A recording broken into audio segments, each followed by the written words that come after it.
What is going on, everybody? My name is Japes, and welcome to another episode of my Career Mode series. If you remember last time, we got Deulofeu, but we also sold on Berisha, and that has given us a little bit of money to play with to try to improve the squad in January. So 6.5 million pounds to be exact, and you can do a lot with 6.5 million pounds. I think that's what we started with for our overall transfer budget at the beginning of the year, and we brought in some exceptional players.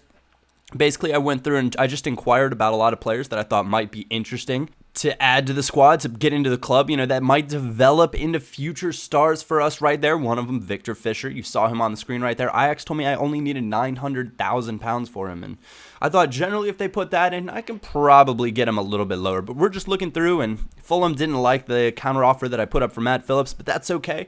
Eintracht Frankfurt has put in an offer as well, and I'm going to bump it up to 4-5 again. And luckily, Matt Phillips is in excellent form. He's very, very happy at the club, so there's really no reason to sell him on. And the same thing was for Berisha. It was all the same. But if if a club puts in a high enough offer, especially with Deulofeu now in the side, I think that if a club's willing to make the payment, then I'm willing to let him go. Just you got to remember it's a business, and that's kind of the way that I look at this, and I look at being a manager, or at least playing manager mode, and the way I try to run the club. We're still trying to get Adrian in the club, and having a terrible time trying to do it. Remember, we inquired, and they said it would only be about 2.2 million, and that is exactly what we went ahead and offered, and they just do not want anything to do with us. And so I feel a little bit slighted by Flamengo, but that's okay because they've got some good players, and I do want to get my hands on them, especially with the way Adrian's performed in Path to Power. Would love to have him in the side. Basically, what I'm doing right now is splashing real low ball offers out on the table for a lot of these players and saying, hey, you know what? If a club decides to take one of these offers, hey, I'm a happy guy. Totally cool with that. If they don't, I'm really not going to be bothered by that. Victor Fisher put in an offer of 500,000 pounds, and hopefully Ajax will be interested in that. Same with Congolo from Feyenoord, Brian Ribeiro.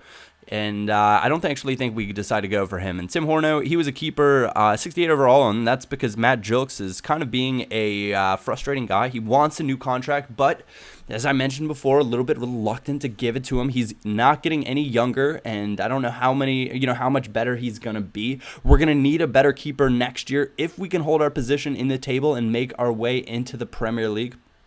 And so basically I'm just trying to show you guys everything that I'm doing in these transfer rather than just the highlights of which players are going to sign or maybe do sign. Inquired about Mateos from Flamengo as well. He is another attacking mid. Nice young prospect that looks like he could be good. And 850,000 is all they want for him. 69 overall. Very, very much so reminded me of Berisha. And I thought, hey, we'll just throw in 700,000. If we can get that, cool. If not, I'll get over it. But they want 1.6 mil for Gary Gardner. I don't want to pay 1.6 mil. So I'm going to throw in Craney, who never really gets any time with the club, and hope for the best. They said absolutely not. Atalanta wasn't scared off, and they offered 3.7 for Matt Phillips. But am I really interested in 3.7? I don't think so. And same thing, Thomas Ince, Athletic Bilbao. We're going to put 6.5 on there and hopefully get a good bit of a paycheck out of him. And if we can sell him for 6.5 as well on top of it, the board's got to be happy with me. I'm going to be happy because I've got more of a transfer budget. We'll be able to look into maybe getting a new scout and see what's going on there. And then it comes, latest rumors from around here. Delfonso, not happy because he's not getting any playing time with the club, and that's because I don't like the way he plays out there. He doesn't fit the style that we're looking for. He's only on loan, so I'm just essentially getting, he's just getting better because I am, for another club. So we're really not getting anything out of that, and so I am reluctant to play him when I have other options that I am more than happy to work with. So Jesse Rodriguez, Real Madrid, said absolutely not. It's you put in about $1 million, and that's just not working. We trying to get this Kaka. I'm not sure how to pronounce his name, but throw in really low ball bids in there. 300,000 I think or 205,000 is what we go for the next one. But is he going to be a stellar player? We don't know, but he could be a nice little squad player for us eventually. And we're trying to get Nana Welbeck as well. 64 rated, 18-year-old center mid, valued at about $1 million. And actually, we do get him. And so we're just trying to get him into the contract. And Bittencourt, a loan to buy offer of 1.3, and I actually accidentally go back with 1.5 on a buy now for him. Now, Bittencourt is an incredible talent, so it's not that bad. We're looking at Nathan Aki, a center back for Chelsea, and end up offering, with a loan to buy deal is what we're looking for. Nicola Lili, the goalkeeper from, I can't actually remember what club he plays for, but they want a hefty price tag for him that I am just absolutely not willing to pay. Another offer in for Thomas Ince, this time from Aston Villa, who will be playing coming up here in the FA Cup. And we put 5.6, and Ince is just being an absolute pain, but he's also on Manchester United's radar. And I thought, Manchester United, they've got some cash, so we're going to throw a 7 million counter offer and see what happens.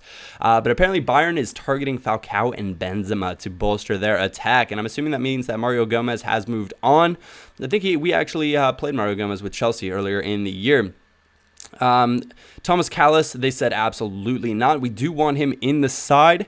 And I'm just going through and trying to figure out exactly what's going on. But Victor Fisher signs with us, $500,000, and he's valued at 1.4, and we got him for $500,000, which is incredible. Again, just another fantastic deal for a player that seemingly has quite a good bit of potential. Stoke City also interested in Thomas Ince.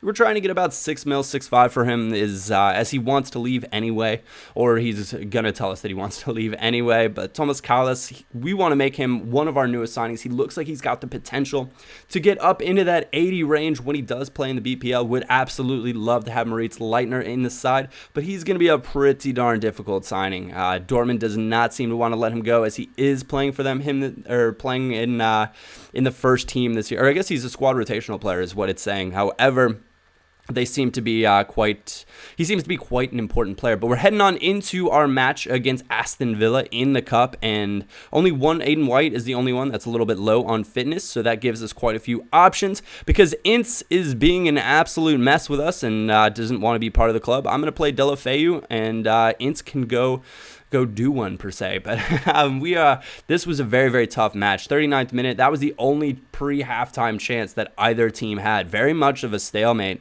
And in the second half, we get a little bit more moving. Benzia cracks a shot, and the keeper is up to the challenge without a problem there. Nice little double save, and we are in trouble. This was a very tough match. Moralia played in free, and he's behind Ireland, and another amazing save. Just could not beat, I believe it's Shea Given in net, but could not manage to get by him no matter what I did. Emre Can, nice little spin onto his left foot, which is not his preferred left foot, but again, puts it wide of the post, and it is Shea Given in net. But 88th minute, and how about that for a volley that almost went in? I'm not sure who that was for Villa. That might have been Agbangalhor, to be fair.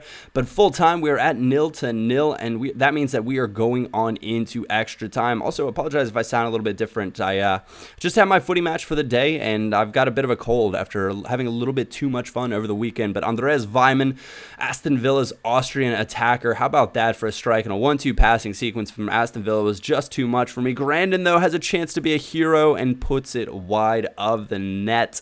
And that is all she wrote in this match. So 1-0, we go down and are eliminated from the FA Cup. After a wonderful time so far in the Capital One Cup, we flop out early in the FA Cup. And Adrian, we still cannot get our hands on him. Flamingo just does not seem to want to let him go no matter what. We'll up it to 2.5, and we'll throw in a player just to try to sweeten the deal a little bit and hope for the best.